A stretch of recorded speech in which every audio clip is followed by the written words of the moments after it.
धरती के अलावा और कौन कौन से ऐसे ग्रह हैं जिन पे साइंटिस्टों ने जीवन की खोज कर ली है। आप सभी लोगों को पता ही है कि साइंटिस्ट समय समय पे ऐसे एक्सपीरियंस करते रहते हैं जिनकी वजह से हमें बार बार हैरान होना पड़ता है कि हमारे गैलेक्सी में, हमारी आकाशगंगा में कई ऐसे भी प्लैनेट्स हैं जो कि काफ़ी ज़्यादा धरती से मिलते जुलते हैं और काफ़ी ऐसे भी प्लैनेट्स हैं जिन पर जान का जोखिम हमेशा ही बना रहता है। हमारी आकाशगंगा में आपको देखने को मिलता होगा रात्रि के समय पे कि आकाशगंगा में कितने सारे चमकते हुए तारे हैं, लेकिन क्या आप सभी को यह पता है कि इन चमकते हुए तारों को कई लोग पत्थर मानते हैं और कई मानते हैं कि यह गैलेक्सीज हैं और यहाँ पे भी कहीं ना कहीं जीवन व्यतीत करने का समान होगा ही। तो चलिए जानते हैं और पता करते हैं कि हमारी धरती के अलावा और कौन से ऐसे प्लैनेट्स हैं और कौन से ऐसे आकाशगंगा में ग्रह हैं जिन पे जीवन व्यतीत करना धरती की ही तरह आम बात है। दोस्तों, अभी तक आपने इस चैनल को सब्सक्राइब नहीं किया है तो पहले फटाफट से चैनल को सब्सक्राइब कर लीजिए और बने रहिए हमारे साथ इस यूट्यूब चैनल में वीडियो के लास्ट तक।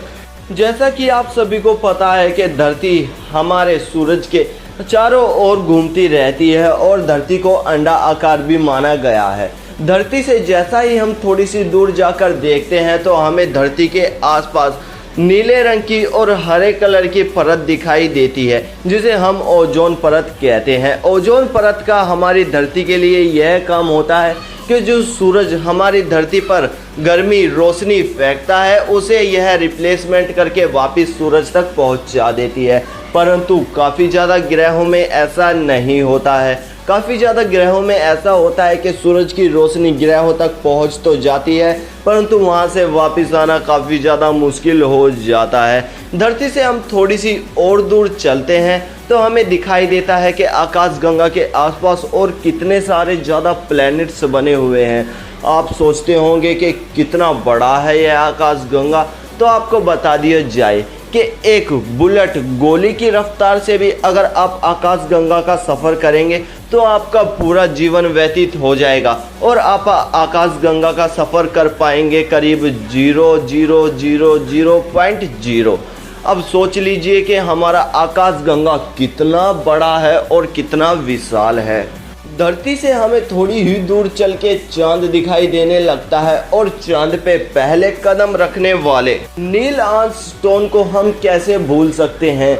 आज भी चांद पर नील आर्मस्ट्रॉन्ग के कदमों के निशान यूं की यूं मौजूद हैं, क्योंकि चांद पे जाना हर किसी के वश की बात नहीं है और चांद पर ना ही इस तरह की ओजोन परत मौजूद है और ना ही किसी तरह का जीवन व्यतीत करने का अभी तक श्रेष्ठ मिला है। आप सभी को यह बात और बता दी जाए कि जो भी साइंटिस्ट अभी तक चांद पर गया है वह इन कदमों को देखकर आया है और इन कदमों के फोटोज वीडियोस आज भी हमारे इंटरनेट पर मौजूद है।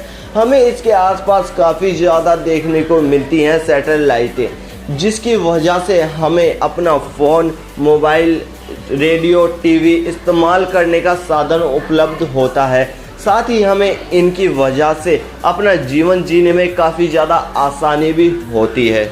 हम चांद से थोड़ा सा जब और आगे बढ़ते हैं तो हमें वीनस स्टोन नाम का एक ग्रह देखने को मिलता है जिसे धरती की छोटी बहन भी माना गया है, क्योंकि कहा जाता है कि साइंटिस्टों का मानना है कि धरती की तरह ही यहाँ पर भी झील, झरने और पेड़ पौधे मौजूद थे, लेकिन एक समय पे क्योंकि इस पे सूर्य का प्रकोप ज़्यादा होने की वजह से यहाँ पे इतनी तबाही मच चुकी है कि इस समय पे यहाँ पानी की एक बूंद भी मौजूद नहीं है और ना ही यहाँ अब जीवन व्यतीत हो सकता है। हमारी आकाशगंगा के चारों तरफ कई प्लैनेट्स मौजूद हैं जिसमें एक शुक्र ग्रह भी आता है। शुक्र ग्रह हमारी पृथ्वी के सबसे ज़्यादा नज़दीक माना गया है, क्योंकि शुक्र ग्रह के आसपास के प्लैनेट्स शुक्र ग्रह से काफ़ी ज़्यादा दूर है और धरती के सबसे पास होने वाला ग्रह यही शुक्र ग्रह माना गया है।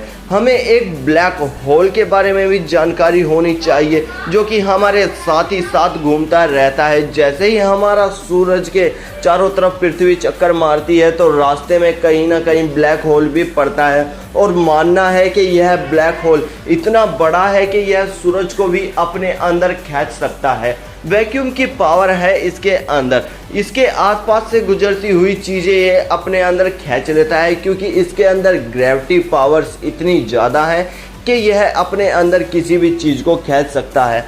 हम धरती से जब पत्थर उठा के आसमान की ओर फेंकते हैं तो आसमान की ओर पत्थर तो चला जाता है, लेकिन जब उसका गुरुत्वाकर्षण जोर मारता है तो वह वापस उससे दुगनी तेजी से धरती पर आकर वापस गिरता है। अब आप यह सोचेंगे कि अगर धरती पर इतना बड़ा गुरुत्वाकर्षण है तो हमारी सैटेलाइटें कैसे पहुंच जाती हैं इतनी ऊपर। तो आपको यह जानकारी दे दी जाए कि सैटेलाइटों के अंदर हमेशा ही यह टेक्नोलॉजी मौजूद रही है कि किसी भी तरह से अगर यह धरती से थोड़ी सी ऊपर चली जाती है तो इनका गुरुत्वाकर्षण खत्म हो जाता है, और इनकी रफ्तार इतनी तेज होती है कि यह एक बार में ही कई 100 किलोमीटर तय कर सकती हैं।